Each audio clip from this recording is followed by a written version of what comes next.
Jalanglaydi bugun bizga so'nggi qo'ng'iroq. Bolaligim maktab paytim aziz sinfdosh. Xotira bo'lib qolar endi maktab paytlari. Yodga olsak zo'r damlardi o'sha paytlari. Maktablariga jo'natishlar oson bo'lmagan. Obedga pul so'rash uchun aktyor bo'lmagan. Vazifasin qilmaganlar kasal bo'lmagan.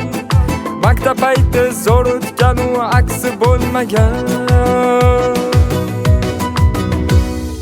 Dars paytlar zo'r o'tardi, hamma samolyot yasardi. Ayni o'sha paytlarda ruchkadan qog'oz otardi. Soch tortardik g'ashga tegib, bir qizlarni yugurtirib. Vaqt o'tardi shunday kelib, maktab payti zo'r o'tardi. Dars paytlar zo'r o'tardi, hamma samolyot yasardi.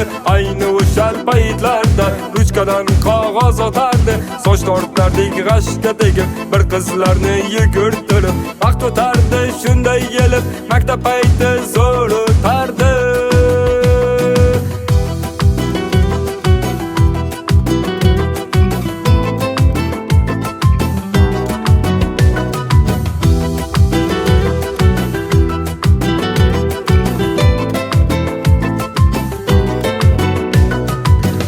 Fan birdek edi, yoqmasdi asliniga. Jismon tarbiya degan fan bo'lardi jazura. Unda hamma 5 olardi, oxirgi soat bo'lardi. Maktab formasida ham qatnashardik bo'lardi.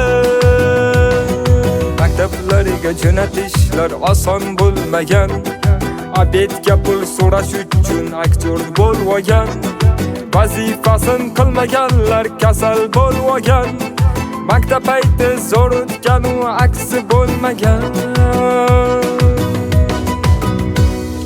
Dars paytlar zo'r o'tardi, hamma samolyot yasardi. Ayni o'sha paytlarda ruchkadan qog'oz otardi. Soch tortardik g'ashga tegib, bir qizlarni yugurtirib. Vaqt o'tardi shunday kelib, maktab payti zo'r o'tardi. Dars paytlar zo'r o'tardi, hamma samolyot yasardi. Ayni o'sha paytlarda ruchkadan qog'oz otardi. Soch tortardik g'ashga tegib, bir qizlarni yugurtirib. Vaqt o'tardi